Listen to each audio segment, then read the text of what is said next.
Welcome to Newsline Live, and you are watching On Point with me. And we have the first on point for you, and that is Iranian President Ebrahim Raisi dies in a helicopter crash. And what does his sudden demise means for Iran globally?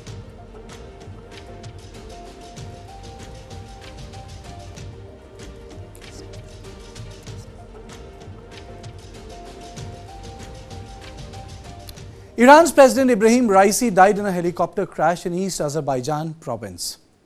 Ebrahim Raisi participated in the inauguration of a joint dam project with Azerbaijan on Sunday. Afterwards, he and others boarded the helicopters with his convoy, including 3 people. While 2 landed safely in Tabriz, the one carrying the 63-year-old crashed in a poor weather condition in East Azerbaijan's province, Zolfa. It's not very far away from Tehran, but it's mountainous.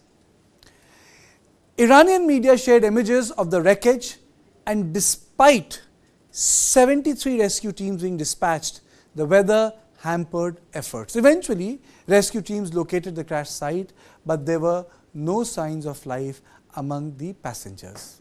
State media later confirmed the death of Raisi, Foreign Minister Amir Abdullahian, and other aboard. Now, let's take a look at the available details of the crash, and let us play out the footage here. And let's play out the footage full frame. Let's put this full frame, this footage. So these are the visuals. These are the visuals of the crash.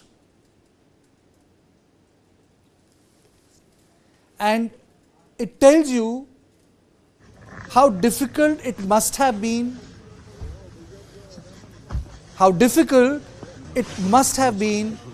for the rescuers. Let's play up the ambience.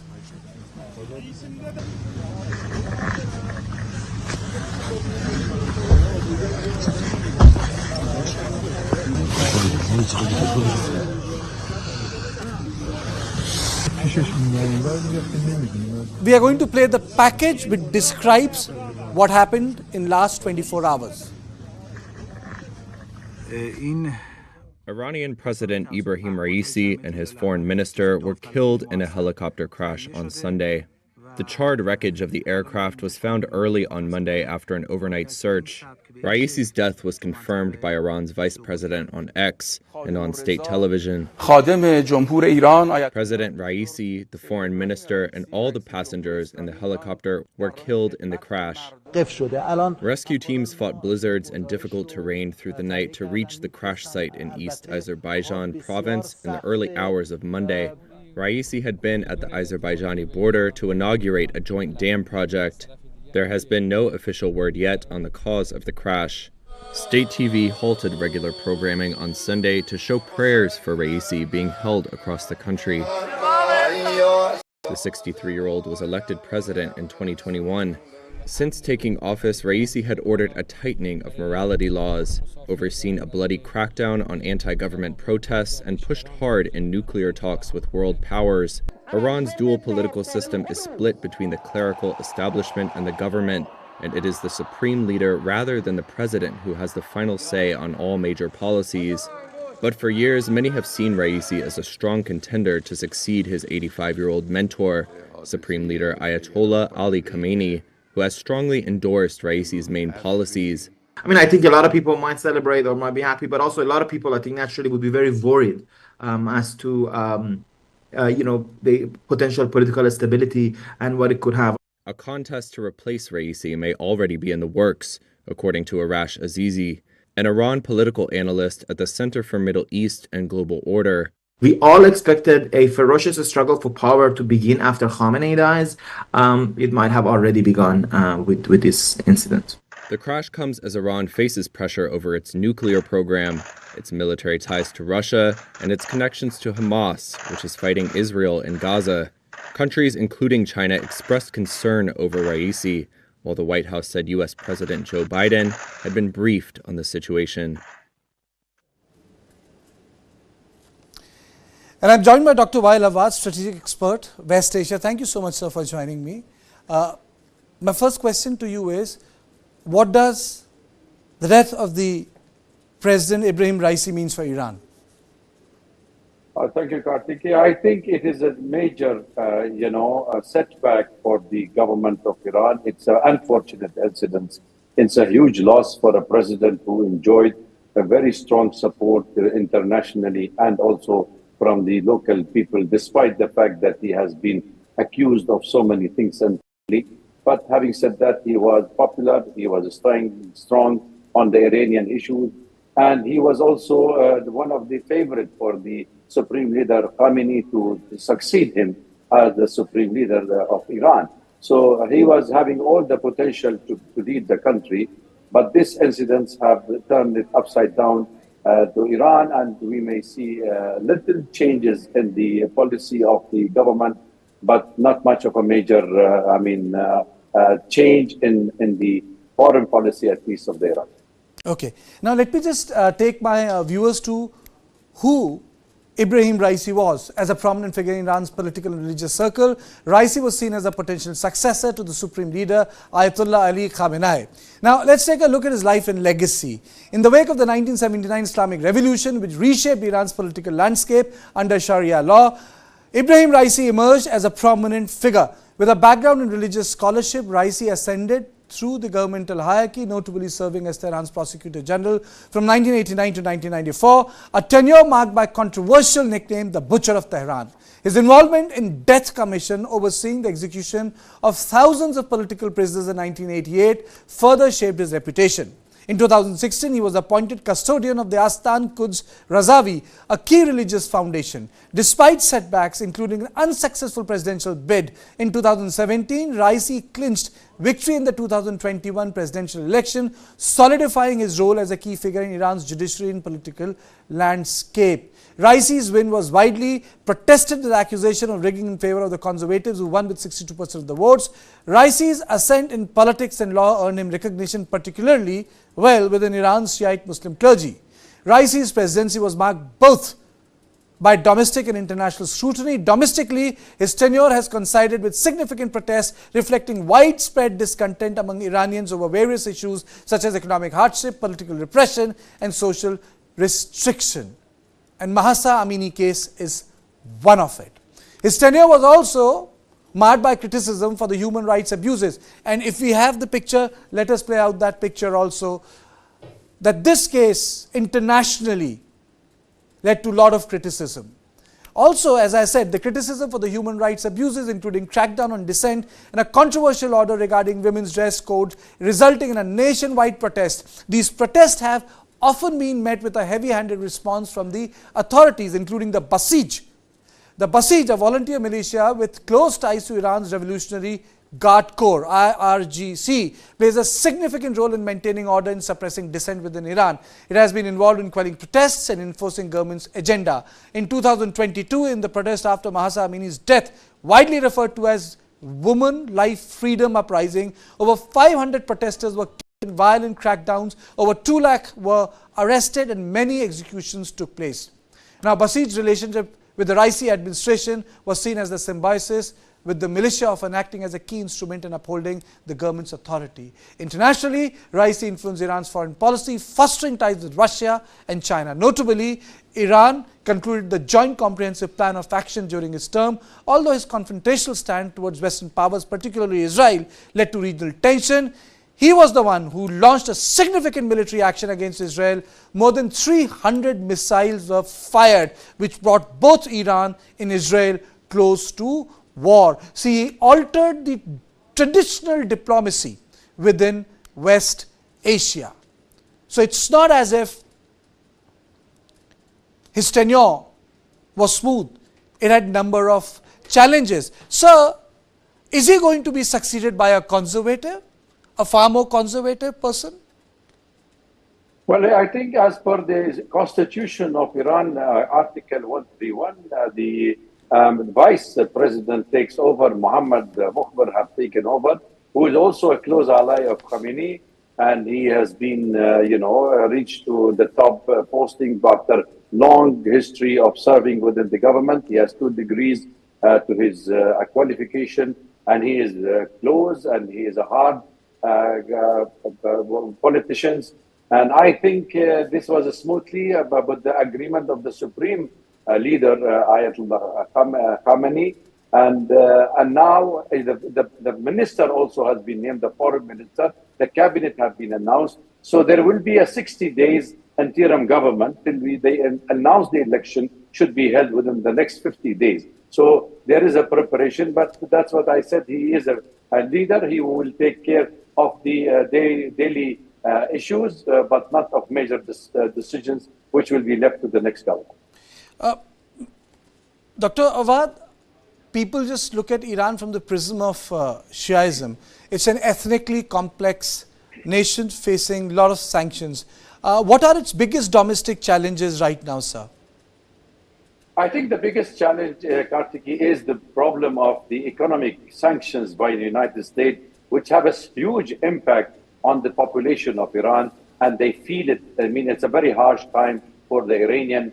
And despite all these measures, Iran was able to steadfast its own positions and was able to grow up as a geopolitical important regional power, which has succeeded under the leadership of Raisi and under the leadership of the Islamic Revolution also leader, which clearly shows that the Iranian government, the internal turmoil where there are lots of sabotage, there are lots of vested interest nations who are trying to destabilize it because the young population of Iran unable to find jobs. There are lots of high inflation, high rise of the prices, and all this has had a huge impact on them.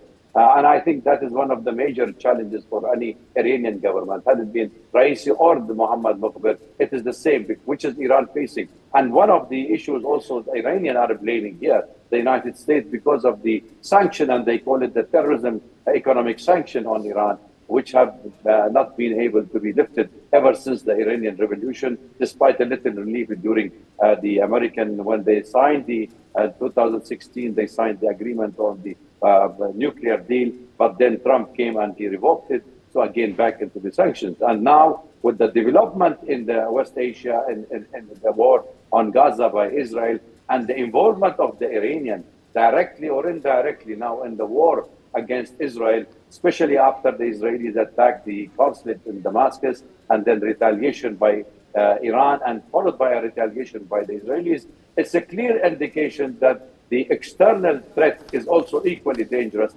especially if Netanyahu is able to drag the United States and Iran into a regional war, which he wanted to continue this war and widening so that for the objective can be achieved. One last comment before I let you go. A lot of people are saying that the Supreme Leader's son might succeed Ebrahim Raisi. I mean, wouldn't it turn the Islamic Revolution on its head?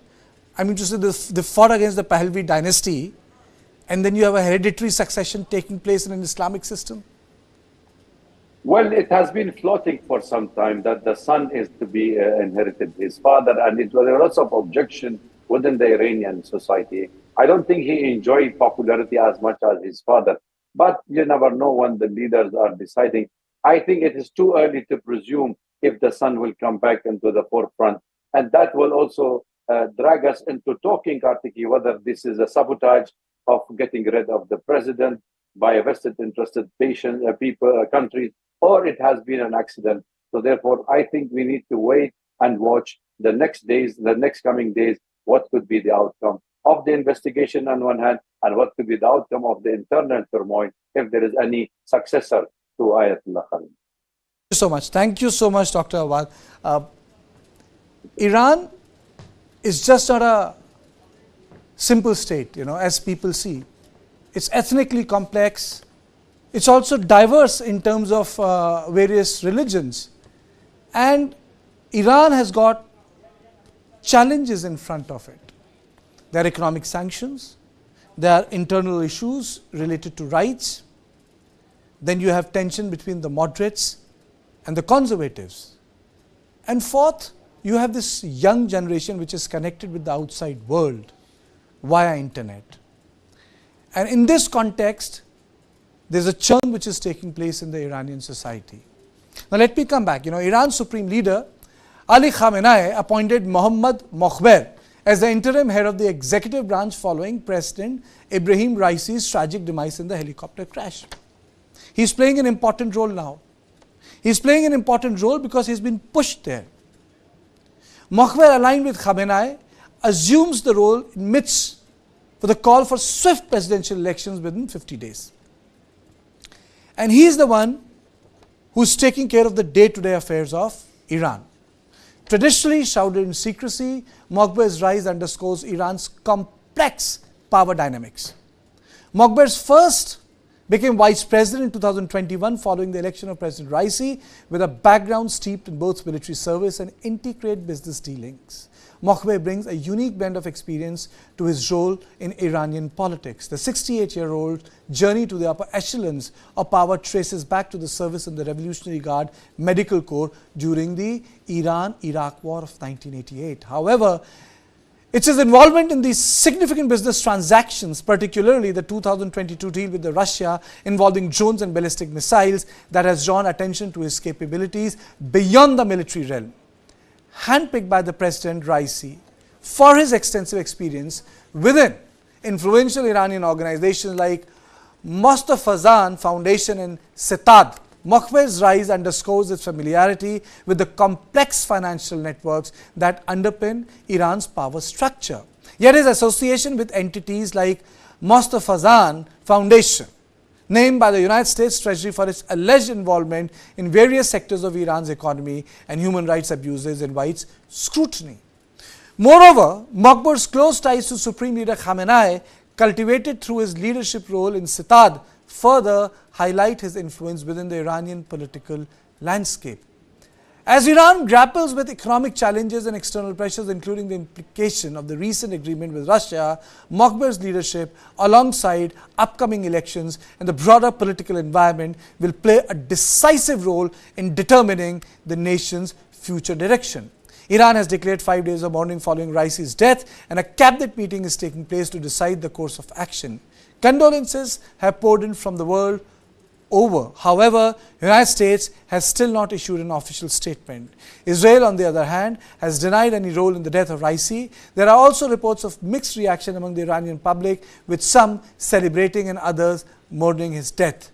Raisi's death can potentially lead to a high-stake power struggle in Iran. Who emerges as the victor in the power struggle will be a question on everyone's mind in both Iran and abroad. I'm joined by Ambassador Ashok Sajjanhar. Sir, thank you so much for joining me. How do you frame Mokhber in current power structure, sir? Well, thank you very much, Kartikeya, for having me. I think it's a difficult question because he has not been in the limelight. Very little is known about him. You have given some details. But otherwise, not much is known about him. I think what Iran needs today at this juncture is a leader, is a tactician, is a strategist. What he must have been selected for by President Raisi would have been his understanding, his knowledge, his experience and expertise as far as financial matters are concerned, because this is also definitely a huge challenge that Iran is facing. But at this moment, I think the challenge that Iran faces on the regional and the global platform is a little different. And Iran has assumed a leadership role in the region. It has been directing, meaning I think it might be a little exaggerated to say that, Iran was really the puppeteer as far as controlling and managing its proxies. First of all, the Hamas, then the Hezbollah, then the Houthis, then the Islamic Guards from Syria and Iraq, etc. But definitely, Iran had emerged as a very important player, as a very strong leader the recent rapprochement between Iran and Saudi Arabia. And we saw that even there have been exchange of visits at very high and senior levels from the United Arab Emirates. That had also taken place. So that partnership, that engagement, if one could call it at this juncture, that was going ahead very well. The $400 billion deal that Iran has signed with China, 25-year-long deal, supply of oil, supply of energy, participation in the Belt and Road Initiative, etc. So these are all issues in which Iran had staked its leadership, as I said, not only in the region, but globally. And then, of course, there is the relentless march towards having its own nuclear weapon. So there were all these very many things in the boiling pot. All these things are happening. And you need an Iranian leader who can deal with all these particular issues. But Ambassador, that's where my next question is, sir. That's where my next question is. Do you expect an Iranian leader like early 90s or late 90s, part of the larger canvas, but having a different personality from what the people in the Supreme Council thinking? Or should we expect a president who would just be a rubber stamp of the supreme leader? And I'm talking in context of Ahmadinejad. Yeah, no, I take your point, because, there have been different types of leaders over the last few years. We saw that President Rouhani was a much more moderate person before him.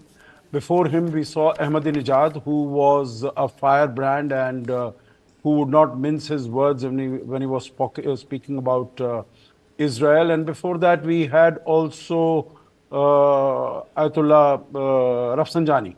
So he also was the leader. Ayatollah Montazeri was also the leader in Iran. So I think there have been leaders of different hues and different shades. But at that time, Iran was really in a corner, and sanctions had been imposed, and it had very little movement space, so to say. It was confined to that space. But, as I was mentioning earlier, today the situation is that Iran has extended and expanded its outreach. So maybe for the global level. But one thing I'll tell you, Kartikeya, is my own experience is that the potential of many of these people, those who are in number 2 rung positions, that is unappreciated and that is unknown, because they have not got the opportunity. And if you permit, I will give you an example, which is, of in Uzbekistan, Shaukat Mirzayev. He was the prime minister of the President Islam Karimov. From 2003 to 2016, 13 years, he was the prime minister. No one knew anything about him, that he was a reformist. He would be so, in terms of such a visionary in terms of taking the country forward. As soon as he became the president in December of 2016, no one expected anything from him, because they said that he's a person in the old mold. But he has absolutely, totally transformed Uzbekistan. So, I don't think one can underestimate President Mokhber, who has taken over for the next 50 days. And I think he will be the front runner.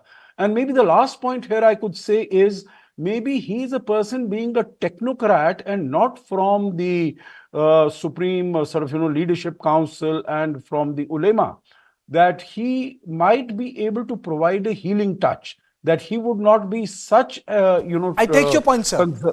I take your point, but before I let you go, there's an important thing which, I want you to go through.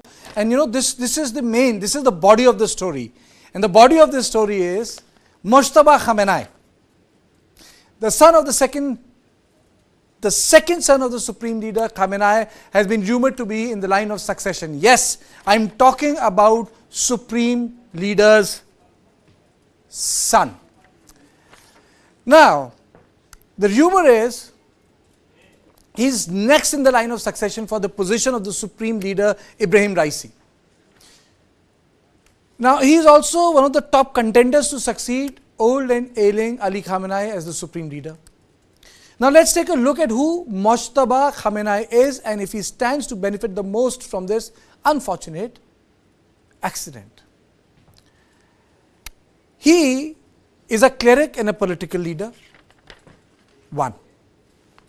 Secondly, he plays an important role in the office of the supreme leader. Thirdly, confident aide de camp, gatekeeper and power broker in the supreme leader's office. Fourth, served in armed forces also. Mojtaba Khamenei. And he is the man people are looking out for. Played a crucial role in the rise of the President Ahmadinejad. Ambassador, these graphics will continue, but my question to you is, isn't this going to turn the Islamic Revolution on its head? The Islamic Revolution was against the Pahlavi dynasty in 1979, and what we will witness is the rise of a dynasty, hereditary succession. I mean to say, if you look at the schism between Shiaism and Sunnism, the Sunni Islam and Shiaism, this sort of transfer of power would be unique in the contemporary Iranian history. Yes, Karthik, is contemporary Iranian history, but if you look at it, how did the schism between Shias and Sunnis came? After all, the Ali, who was the son-in-law of the Prophet, he was the one who was made to be next in succession to the Prophet himself, and that is how, it had to be from the family of the Prophet, and that is how the divide between the Shias and Sunnis took place, because the Sunnis said that it should not be, limited only to those who come directly from the family. But Ali, he had married the daughter Fatima of the Prophet, and that is why the Shias consider him to be next in line in succession. And after that, there were Hassan and Hussein, who became imams after him. So I don't think that in the realm of Shiaism that this is something unusual. And I think the other aspect that we need to take into account is that, he's a familiar face, he's a known face, he is, he has a presence, people are aware of what he does. I don't think that the Vice President Mojtaba, who has taken over as president today, and he will get all the opportunity to be in the limelight over the next 50 days. And maybe possibly he could be the front runner, since he was the handpicked selection of President Raisi. But I don't think one can, I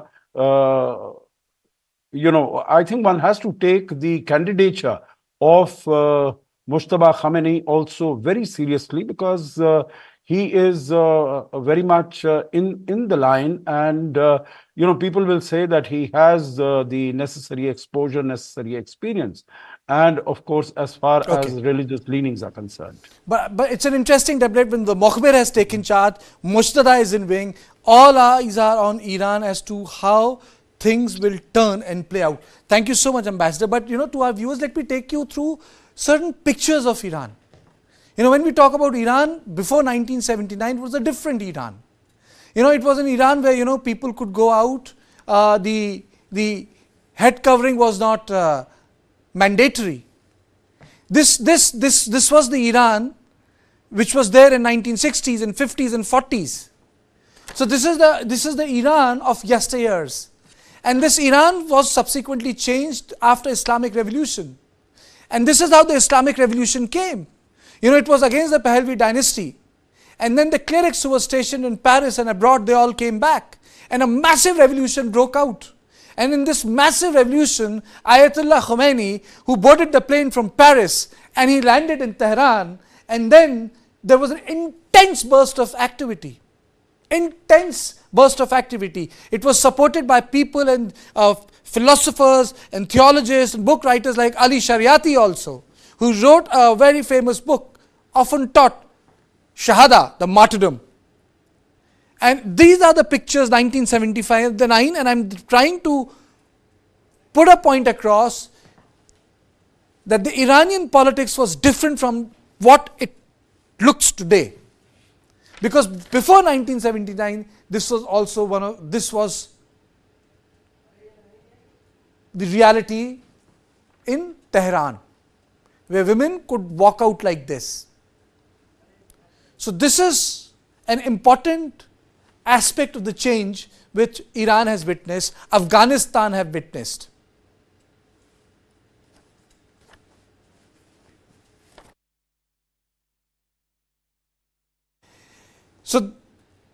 So it gives you a picture of what Iran was and what Iran is. I am very happy that I am joined by Ambassador K.P. Fabian, former Indian diplomat. He served in Iran. So thank you so much for joining me. Thank you. Mr. Fabian, am I audible to you? Yes, I can hear you. Okay. Now I am going to play out a photo, sir, here. And the photo is of a person who is being talked about. The Mokhber has taken over, sir. But he is the son of a leader, Mujtaba, and people are saying that he is in the line. So let us play out those graphics first. Let us play out the graphics. Mujtaba is the son of the supreme leader Khamenei, and people are saying that maybe he is the dark horse of the future. Mr. Fabian.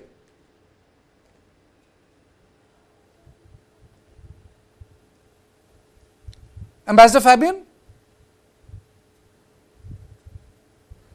Ambassador Fabian, am I audible to you? Yes, I can hear you. So my question to you is this sort of a hereditary succession, can it take place in Iran? Well, it's like this. Ayatollah Khomeini was vehemently opposed to hereditary succession, and he said it was un-Islamic. You know? And now, of course, the supreme leader is supreme. So there is nothing in writing which says he cannot choose anyone who he thinks is appropriate. But Ayatollah Khomeini, the founder of the leader of the revolution, when I was there, had made it clear. And that is why, you know, the Gulf states, you know, the monarchies were so upset, especially Saudi Arabia. So, Ambassador Fabian, how do you explain the current situation of Iran? There is a person, Mokhber, who is in charge of the government right now. The succession has not been decided. You have served in Iran, sir. Are we going to get a surprise? Well, surprise is possible, but let us remember that in Iran, it is the supreme leader who decides everything, not the president. And the supreme leader had indicated that he wanted to retire, well, probably next year. Now, we do not know, frankly, between you and me, whether he will stick to that, program. But if there is a report that he is thinking of appointing his son, then that is something different. Ambassador Fabian, how has Iran changed in the last 30 years? You had presidents like Rouhani who behaved differently, Ahmadinejad who behaved differently, you have Ebrahim Raisi who behaved differently. You know, his term was marked by depreciation of the Iranian economy.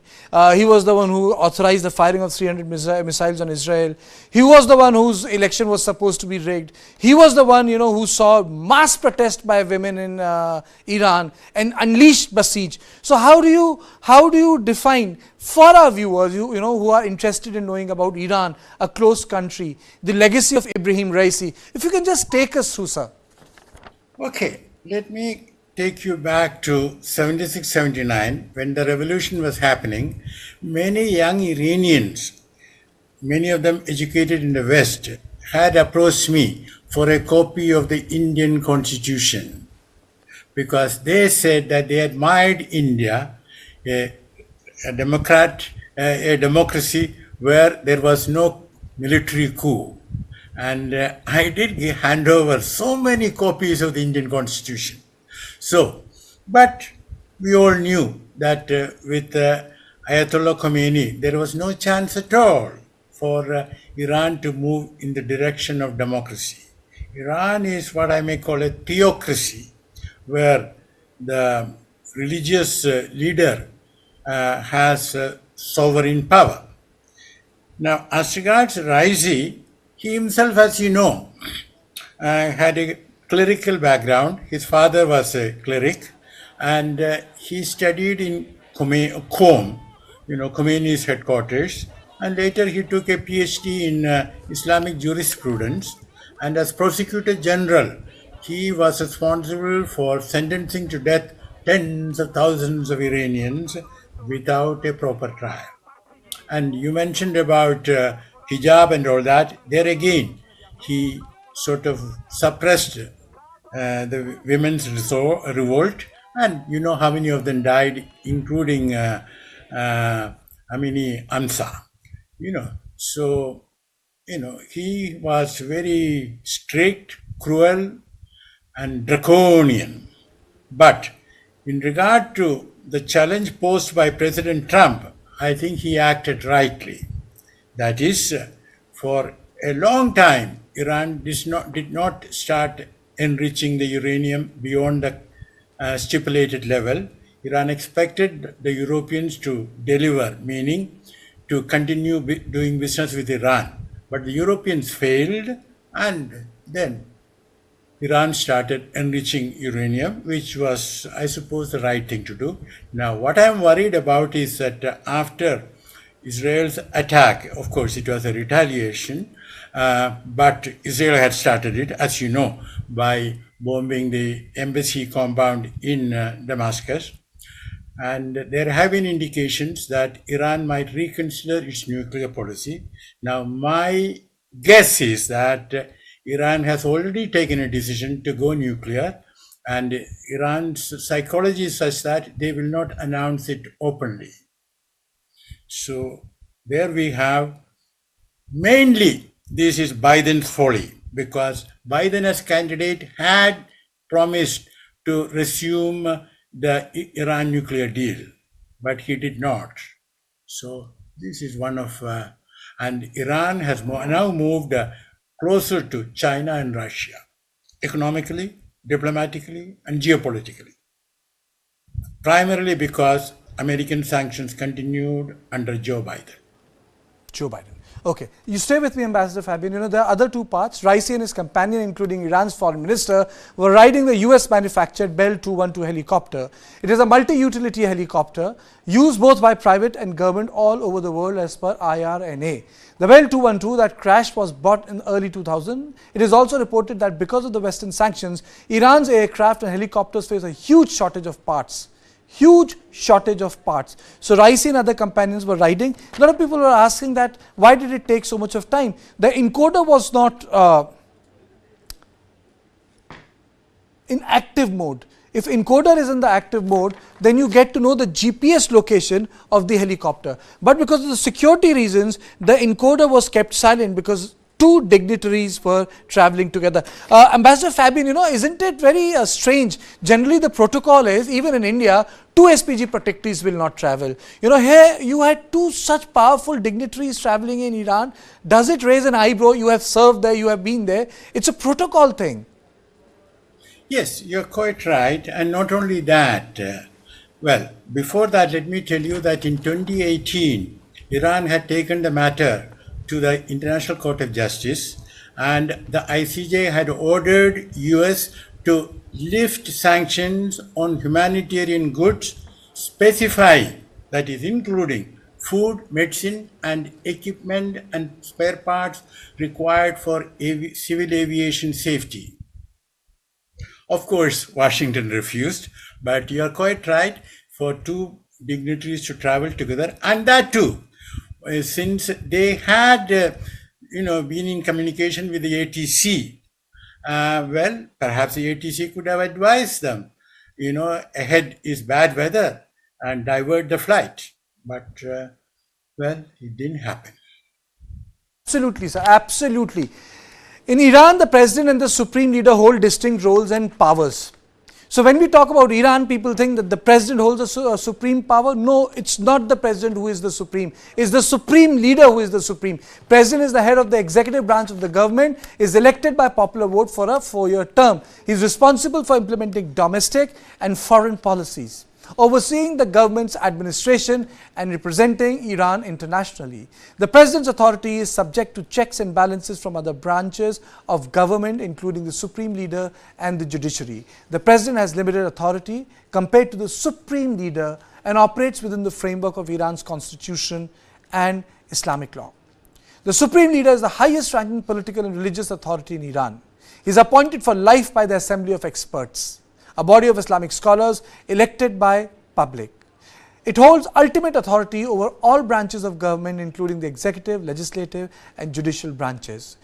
It is responsible for setting Iran's overall direction and policies, including matters related to national security, foreign policy and religious affairs. The supreme leader's decisions are not subject to oversight or review by other branches of government. While the president may propose policies and initiatives, the supreme leader has the power to approve or reject them and can intervene in government affairs as deemed necessary. Ambassador Fabian, before I go further, is it possible for the son of the supreme leader, Mujtaba, to succeed as the president?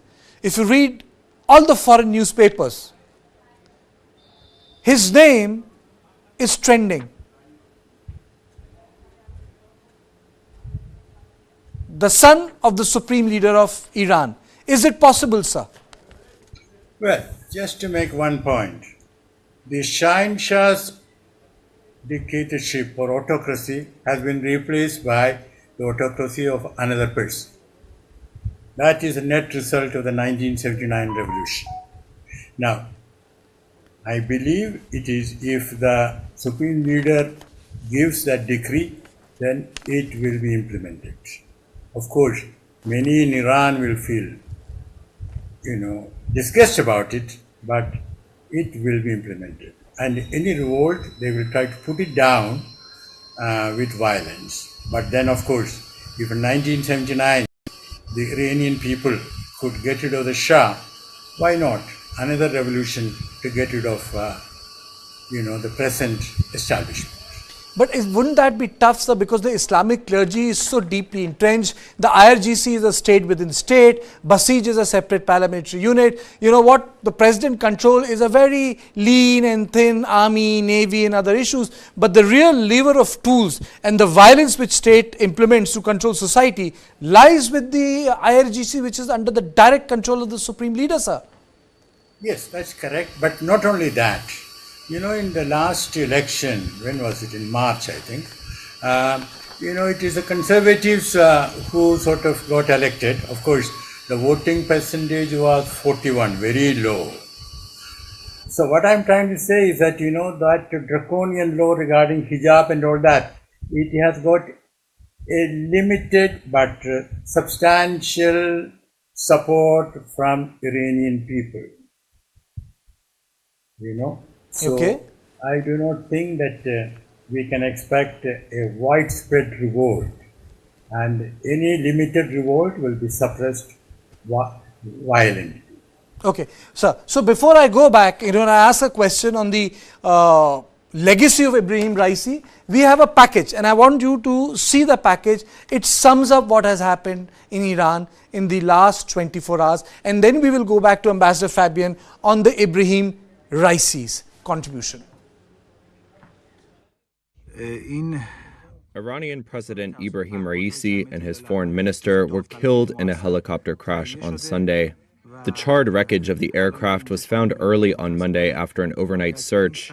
Raisi's death was confirmed by Iran's vice president on X and on state television. President Raisi, the foreign minister, and all the passengers in the helicopter were killed in the crash. Rescue teams fought blizzards and difficult terrain through the night to reach the crash site in East Azerbaijan province in the early hours of Monday. Raisi had been at the Azerbaijani border to inaugurate a joint dam project. There has been no official word yet on the cause of the crash. State TV halted regular programming on Sunday to show prayers for Raisi being held across the country. The 63-year-old was elected president in 2021. Since taking office, Raisi had ordered a tightening of morality laws, overseen a bloody crackdown on anti-government protests, and pushed hard in nuclear talks with world powers.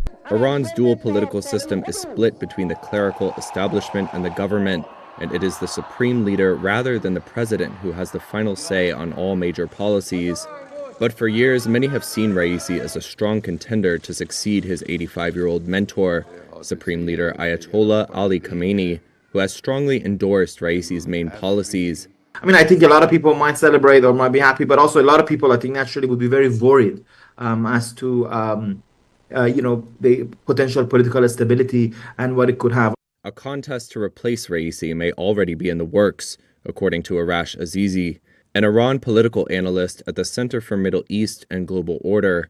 We all expected a ferocious struggle for power to begin after Khamenei dies. It might have already begun with this incident. The crash comes as Iran faces pressure over its nuclear program, its military ties to Russia, and its connections to Hamas, which is fighting Israel in Gaza. Countries, including China, expressed concern over Raisi, while the White House said U.S. President Joe Biden had been briefed on the situation. So the question is it going to be a big struggle for power, Ambassador Fabian, a bloody struggle for power, or is it going to be a smooth succession, sir?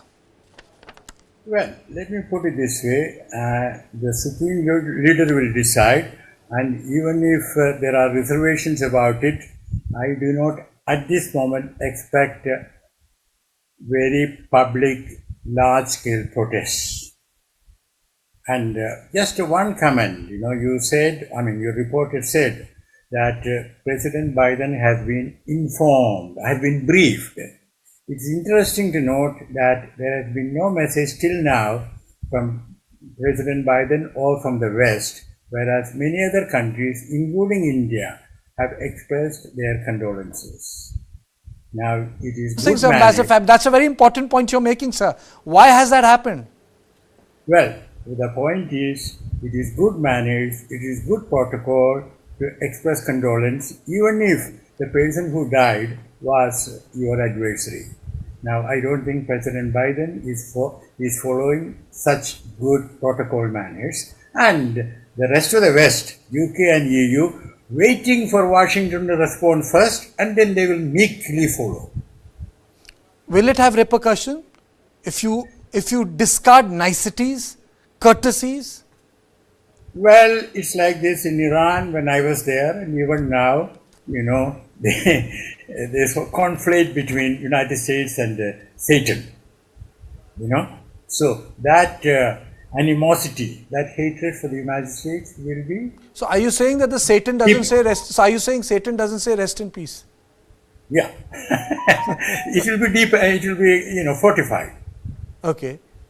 So, and last question, Dr. Fabian, before I let go of you, how would you define Ebrahim Raisi's legacy? His legacy in domestic politics is, what shall I say, very regrettable. Draconian laws in regard to women's dress code. Okay. And also, he used state force to suppress any dissent. Okay. You see, violent dissent you may have to suppress with violence, but any non-violent dissent, that too he suppressed. So domestic policy, it's bad. Regarding foreign policy, I would say it is not that bad because, as I said earlier, when Trump, without any justification, walked out of the deal for more than a year, Iran did not start enriching. It expected the Europeans to continue doing business with them. It's only when Iran was completely isolated by the West that it started enriching. And now Iran is very close, and this is an important point, geopolitically very close to China and Russia. Thank you. Thank you, Ambassador Fabian. So, the On Point today tried to decode what does it mean.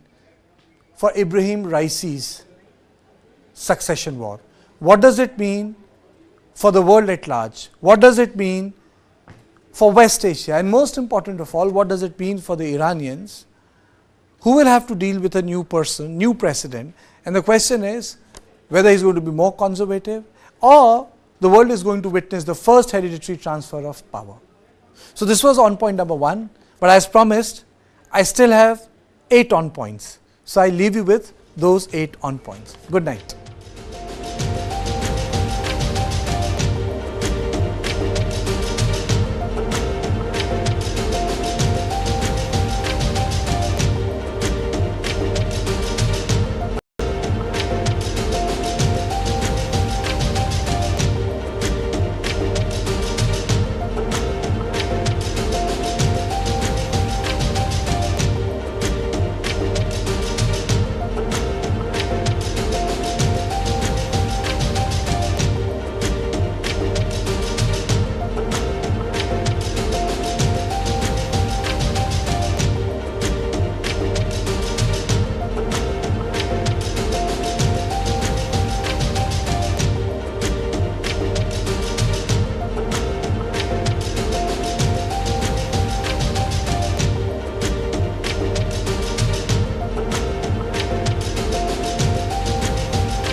Helps beat sensitivity fast. Sensodyne Rapid Relief.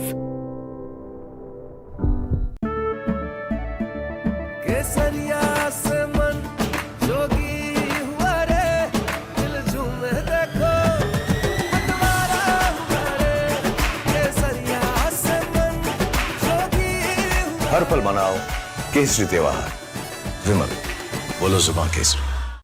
For the very first time in our investigation, we unmasked the killer of Ravindra Matre.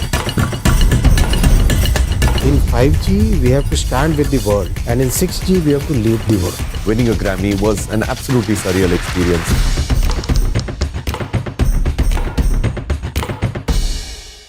Start with the end in mind.